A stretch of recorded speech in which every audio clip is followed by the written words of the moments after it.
حدیث نمبر 6 عن عائشة رضي الله عنها أم المؤمنين قالت: سمعت رسول الله صلى الله عليه وسلم يقول: إن المؤمن لا يدرك بحسن خلقه درجة الصائم القائم.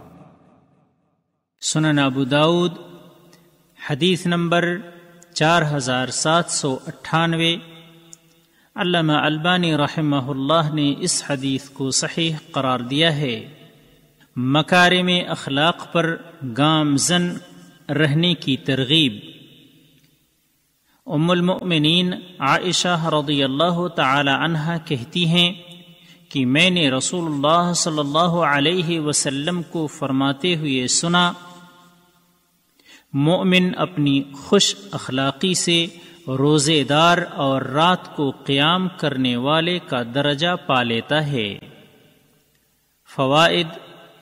نمبر 1، حسن اخلاق کے ساتھ ایمان کا نہایت گہرا ربط ہے، اس لیے ایک مسلمان کے دل میں ایمان جتنا حسین ہوگا تو اس کا اخلاق و کردار بھی اتنا ہی حسین و جمیل ہوگا، اور اسی طرح اس کے دل میں ایمان جس طرح برا ہوگا اس کے اخلاق و کردار بھی ویسے ہی برے ہوں گے، کیونکہ ایمان اور اخلاق کے مابین نہایت قوی اور مضبوط رشتہ ہے.